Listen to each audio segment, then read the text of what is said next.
Stephen Colbert fires back at Trump after Late Show cancellation. In a bold and unexpected turn of events, Stephen Colbert has responded to President Trump's recent jab at him, which came just days after Trump celebrated on social media, stating, "I absolutely love that Colbert got fired." Colbert, known for his sharp wit and humor, did not hold back during his opening monologue on Monday, delivering a direct message, "Go F yourself." This episode marked Colbert's return to the desk following the shocking announcement that CBS had decided to cancel The Late Show, a program that has been a staple of late-night television for over 3 decades. The decision by CBS, described as a purely financial decision against a challenging backdrop in late night, left many of Colbert's devoted fans feeling disheartened and surprised. His fellow late-night hosts expressed their concerns, while critics, including Trump, reveled in the news. On his Truth Social platform, Trump further criticized Colbert, claiming that his talent was even less impressive than his ratings, and took a swipe at Jimmy Kimmel, suggesting that Kimmel was even less talented than Colbert. During his monologue, Colbert, who has been a vocal critic of Trump since before the latter's presidency, declared that until the show concludes in May, he would be unrestrained in expressing his true feelings about the former president. Colbert took over The Late Show from David Letterman in 2015 and has consistently found material to work with, thanks to Trump's controversial presidency. In recent weeks, Colbert has openly criticized CBS for settling a lawsuit brought by Trump regarding edits made to a 60 Minutes segment, a case that many First Amendment experts deemed frivolous. Paramount, CBS's parent company, agreed to a settlement of $16 million, a significant portion of which is expected to fund Trump's future presidential library. While Colbert maintained a light-hearted tone during his monologue, he raised questions about CBS's rationale for canceling his show. How could it be a purely financial decision if The Late Show is number 1 in ratings? "It's confusing," he remarked, echoing the sentiments of fans who took to social media to express their bewilderment. He referenced reports indicating that the alleged losses were between $40 million and $50 million, humorously questioning how Paramount could account for such a significant sum. Reflecting on Trump's comments on Truth Social, Colbert quipped about the president's apparent wish to see Kimmel's show go off the air, saying, "I'm the martyr.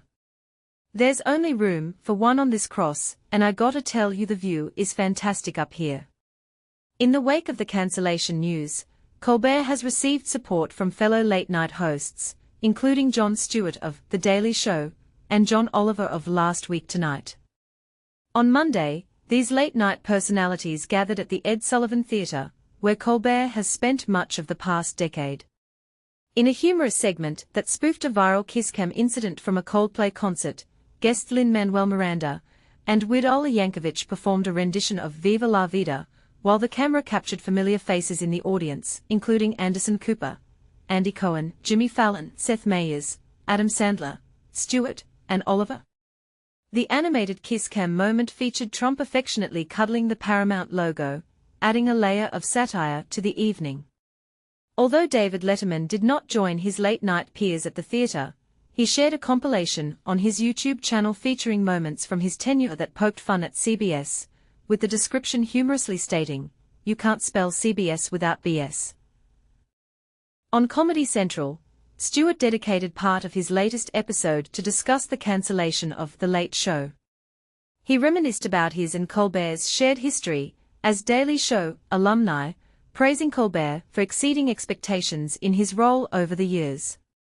Stewart criticized CBS for killing a show wrinkled a fragile and vengeful president, and concluded his segment with a spirited dance and song alongside a choir. Stewart's message was clear: "If you're afraid and you protect your bottom line, I've got but one thing to say. Just one little phrase, go F yourself." As uncertainty looms over Paramount, Stewart reflected on the future of The Daily Show in a podcast interview prior to the cancellation announcement. He mentioned that he had not received any indication that his show was in jeopardy, humorously stating, "They haven't called me and said don't get too comfortable in that office, Stewart." He added, I've been kicked out of more establishments than that. We'll land on our feet. This week, The Daily Show will continue with former writer and current correspondent Josh Johnson making his anchoring debut from Tuesday through Thursday, joining a rotation that includes other familiar faces like Ronnie Chieng, Jordan Klepper, Michael Costa, and Desi Lydic. In conclusion, the late-night landscape is shifting, and the reactions from Colbert, Stewart, and their peers highlight the ongoing tensions between entertainment and politics. What do you think about CBS's decision to cancel The Late Show? Do you agree with Colbert's and Stewart's critiques? Share your thoughts in the comments.